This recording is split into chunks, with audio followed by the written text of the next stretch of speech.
Hi guys, this is Maribel Brooks. I would like to talk about something that we normally don't talk about. And there's so many things happening in the world, and we're all busy.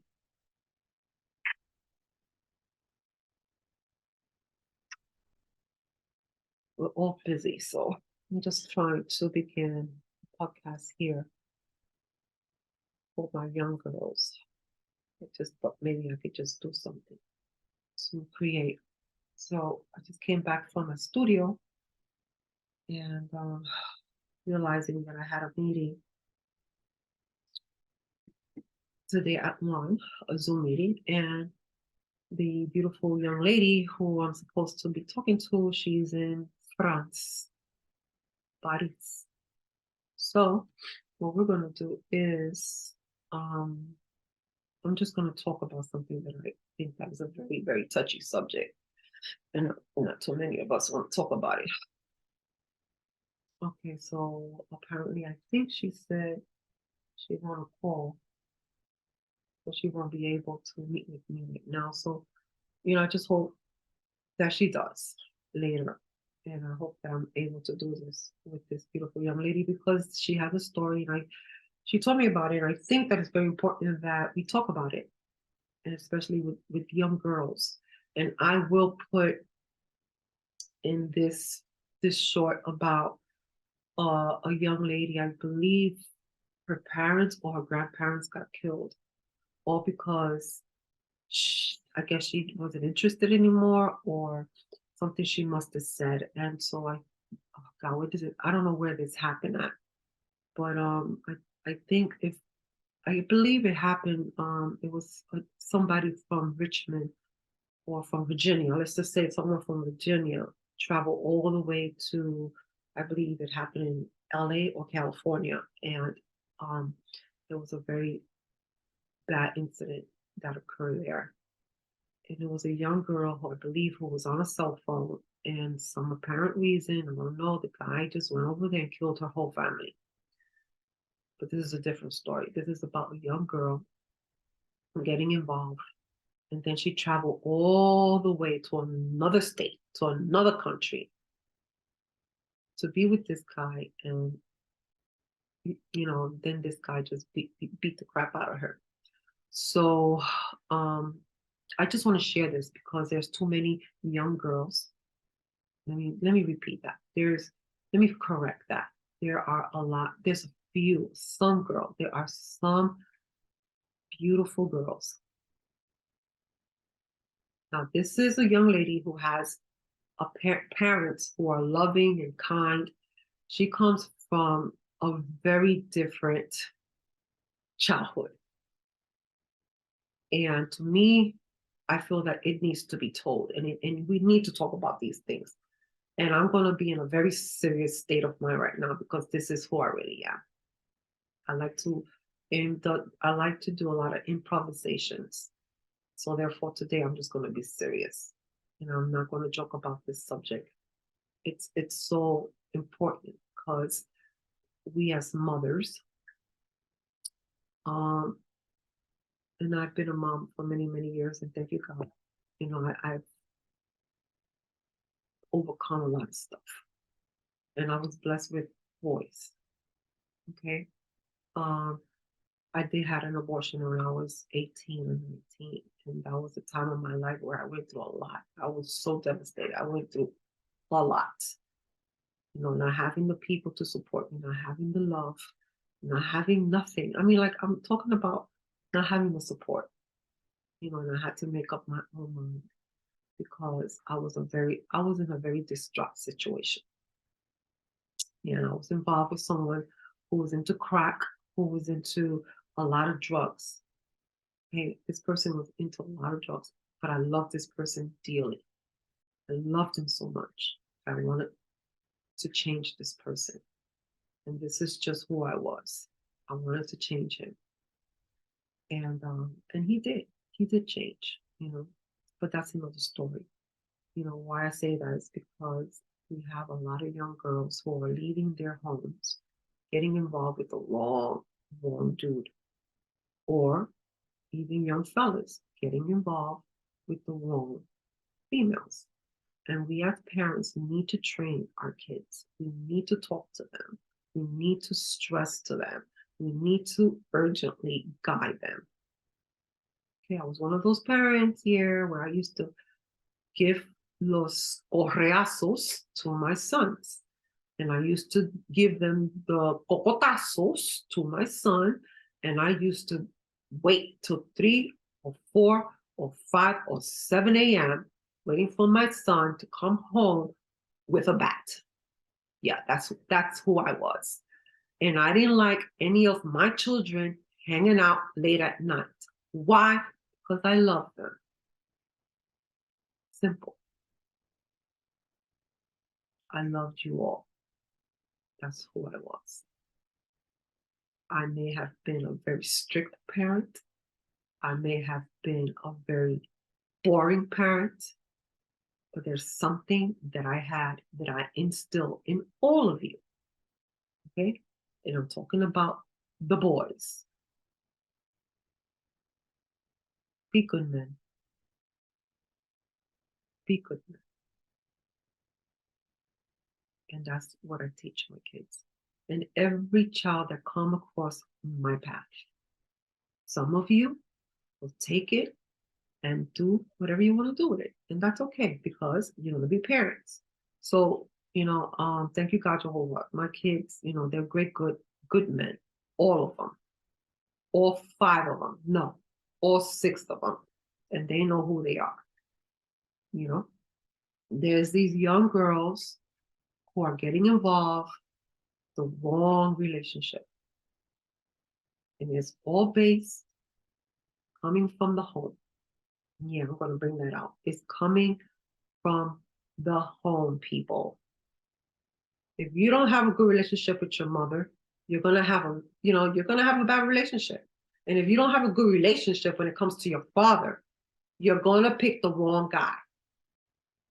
I don't care how rich or poor you are. You got to have a good relationship with your father. And some of you who lose your fathers, I'm sorry that you all got to go through so much in life. And I'm talking about those who lost their parents in a young age.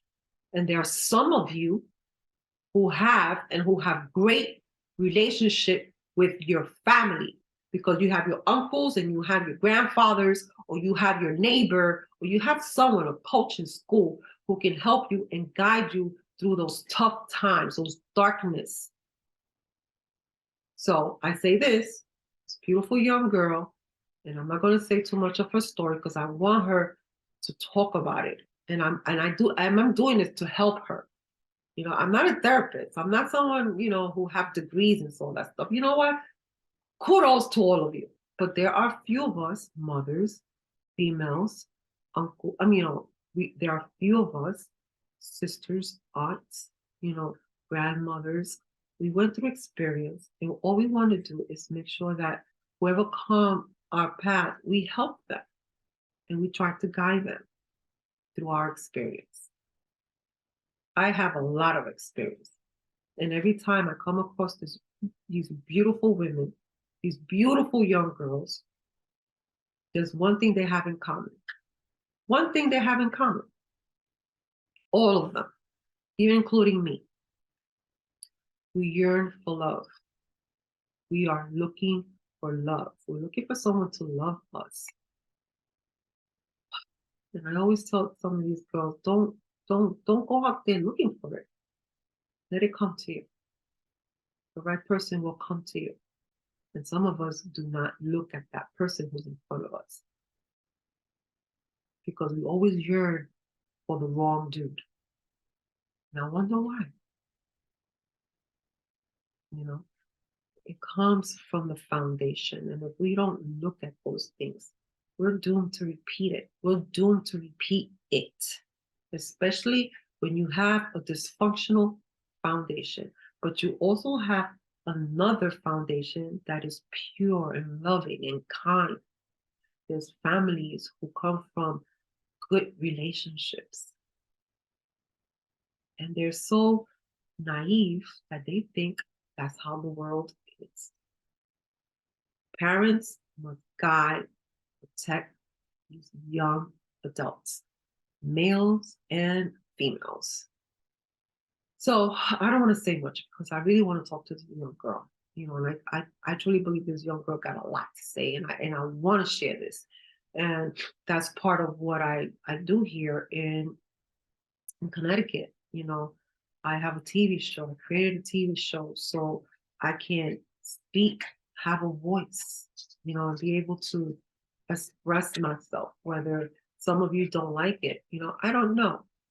Hey, baby. And then I have a German Shepherd who's always by my side. My Shepherd has been a therapy dog for me. And why? Because, I'm not perfect. I got feelings, and my feelings are always hurt, you know. So, Maxie, you need to lay down, baby. I'm okay. You gotta go lay down. Because sometimes when I get agitated or I'm feeling upset, he's always there to so I can hug him. And I'm like right now trying to let him know that I'm okay. I know, boo boo. I love you too.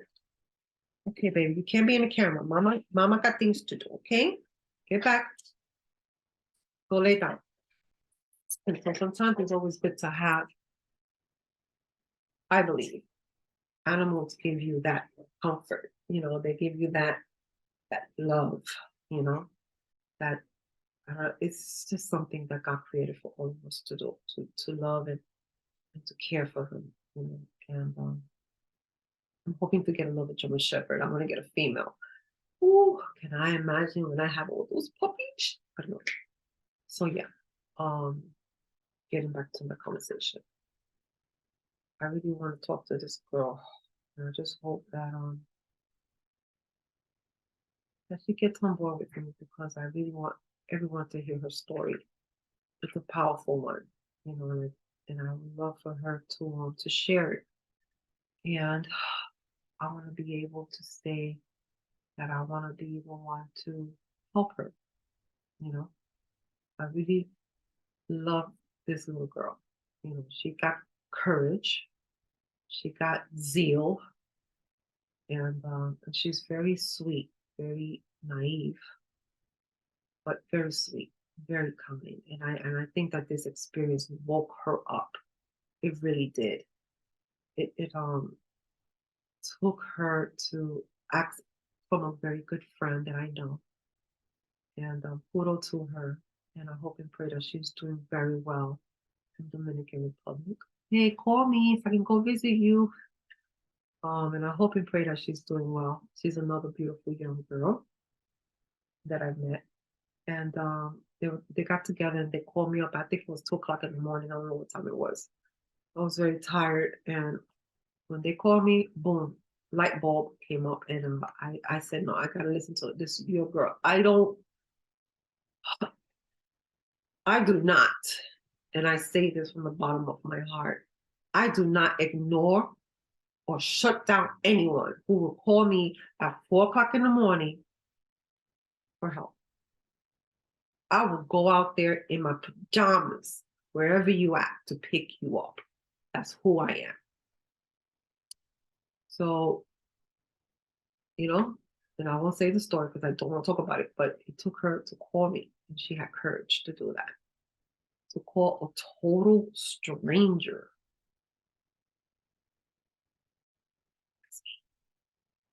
to try to help. And no, I can't tell her what to do, but I guided her.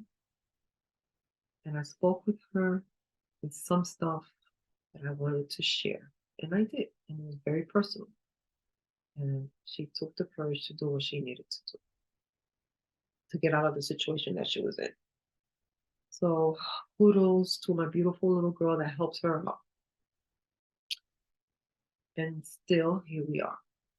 And I thought maybe if I can just do a video and finally try to get these girls out there to start talking, expressing themselves. Don't be afraid. You got to talk. You got to express yourself. And you got to be able to say, I want different. I want to be different. I want to have a better life. I want to have courage. I want to be fearless. I want to be driven. And that's what we need when it comes to the Latinas, because some of us do not support each other. There's too many of us hating each other or feeling jealous. Oh, I'm jealous of you? No, my dear. I've gone through a lot of experience. I'm focusing on something else. But you always find some of you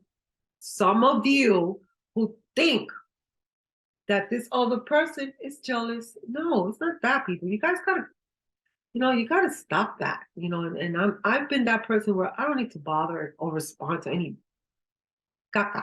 That's caca. I don't need to respond to that because I know who I am and I'm a woman and I'm very wise. I watch and I see and I believe in karma because karma comes right back at you. So anyway, my point is this. Let's talk. Let's be able to be happy, and what makes me happy is to share stories and to talk about these things because it needs to be talked. We can't always focus on the positive all the time because nobody wants to talk about the negative stuff, but people got to realize, I don't care what you put out there in Instagram or face media, honey, reality will hit you in the face because if you don't know how to deal with Murphy when it knocks on your door, oh my God, and it's always good that we support each other and we look out for one another, and I'm going to say it, especially the Latinas, because I think they're a bunch of beautiful women, and I'm going to put something out there because I haven't spoke about this. I went to Philadelphia and I went over there by myself, left my children home. I had the oldest who was probably at the time in his early 20s. So he had to be responsible for both of his younger brothers. Of course, the boys did whatever, they were having their ball while I wasn't around. So they were all acting stupid. But anyway, so I went to Philadelphia and I went for an audition. And there was this one particular woman, beautiful woman. This girl had a knockout body. She was just beautiful, but her attitude was like vomit. Yeah, I put it out there. And I think her name was, I'm going to put her name out there too. I don't know what her name was. Suzette, Lisette. I don't know what her name was, but, I couldn't understand. I was there by myself, and I wanted to make a difference. I said to myself, I want to do something different. I want to progress, I want to grow, I want to learn different things because nobody, I didn't get no support from nobody, so I said, you know what, I'm finally in my early 30s and I said, I'm going to go and I'm going to go for this audition because every time I was cleaning and cooking at home, this thing kept popping up, on my phone. And it was an audition in Philadelphia. I said, okay, it's close. I can go for it, and I could have went to New York, but it came about that, it was in Philadelphia. So I took the train out there and I went out there by myself, and that was crazy that I did that, but I did. I wasn't afraid because I was driven. And when you're driven, you don't stop, you keep going, you get hungry. So I was very starving. So anyway, so I went for the audition, and the funny thing was that when they saw me, they didn't like me. And I can tell because once I walked into a room, all eyes was on me. That's because I carry myself the way I carry myself. And so this girl, she went to the director and actually told the director that I wasn't fit for the position. I didn't even audition yet for the position. So that's what pissed me off. And this is a beautiful Latina. She had her own TV show. She had it made. This girl was known in Philadelphia. And so she was the instructor of her company, then she also had her TV show and she had her makeup artist. She had it all. And here's a mother who struggled, try to keep a roof above her head, raising these kids at the time, teenagers. You know how hard it is to raise teenagers? It was hard for me. I was struggling. I was making only $55. I was trying to do my best to raise these kids, you know, and especially another one. It was hard for me to raise these kids and then try to keep them in order to make sure that they're doing okay. Because, oh my, I'm sorry that I was a parent, a restrictive one, a disciplinary one, you know, and I don't look for no one to give me any gratification. I don't look for no one to give me, hey, you did great. No, I never did.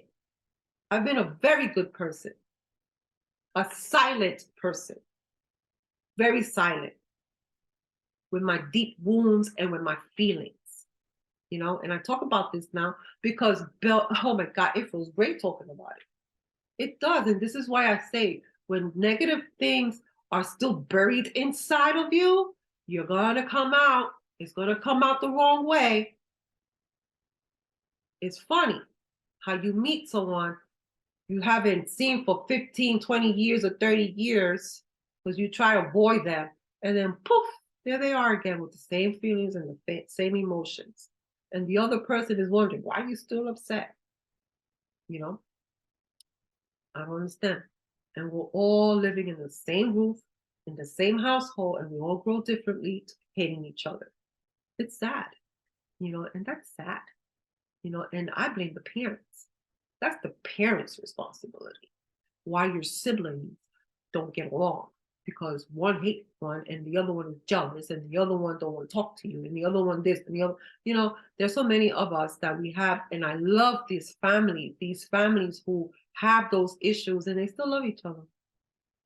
They still love each other. You know why? Because their parents taught the oldest to make sure that you respect everyone, right? And then they also teach their young ones respect the oldest because they're the oldest. When a parent teach their children to respect one another, they're going to have a great relationship. They will. I truly believe in that because it's what some of us Latinos, when we grow up, we favor one child against the other, and that's the life that I've lived in. I've seen parents who leave their kids in their car and their favorite one is right on their hips. Wow. And that's why we have siblings not getting along, you know, because a parent always dismisses the other one and give and caters and oh my God, they give all the world to this one child. And then it's a sad situation when they become older, you know. That goes for both of them, you know. So my point is this, people, you know, whew, it's not easy. You know, I just wish that people could just understand that the negative, it helps to talk about. It does. You know, when you have a family member who wants to get everybody together because they love them, it's because they want things to work out. But if you have somebody else who's more toxic and say, no, I don't need this. I don't want this. You're the one with the issue. You're the crazy one.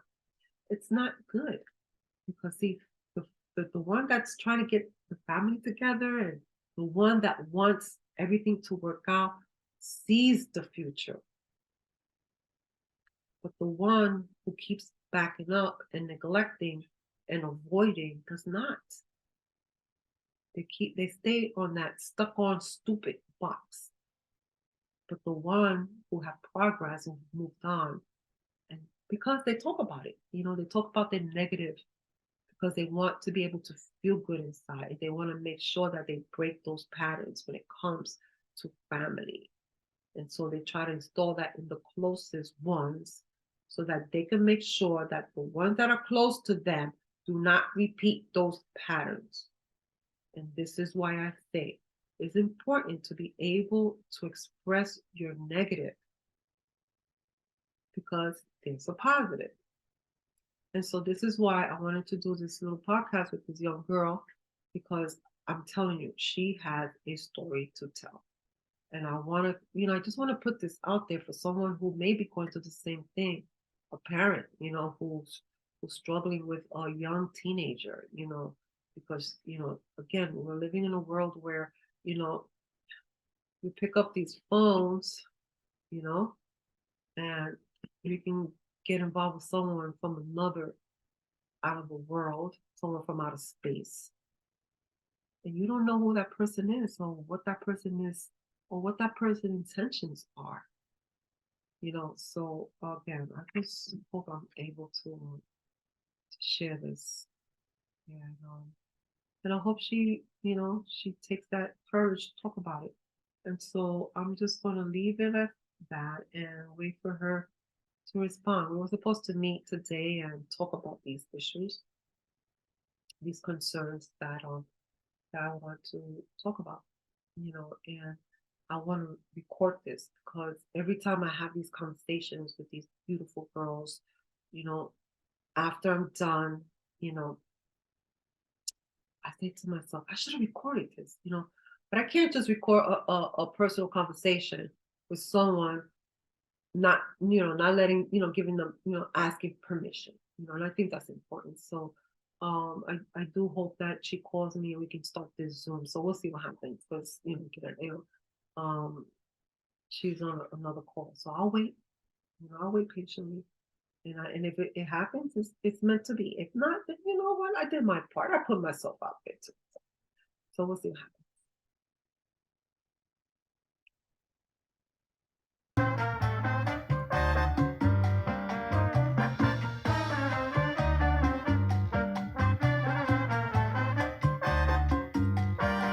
Escucha bien cómo el ritmo va para que puedan bailar.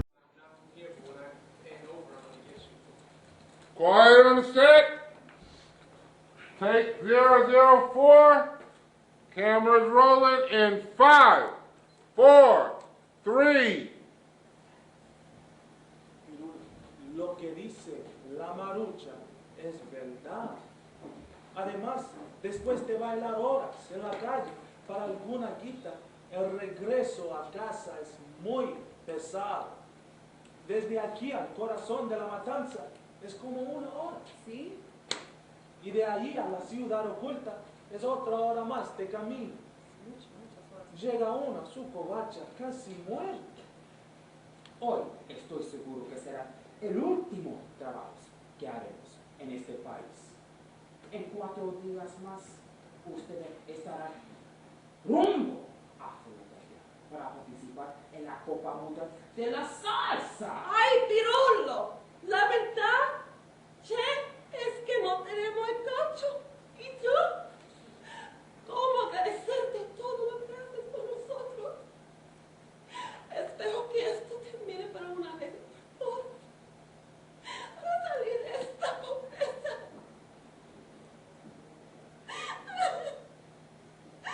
Yo no tendré que salir a huracán. Con maletas llenas de esquitas. Para esos millonarios argentinos, para que no se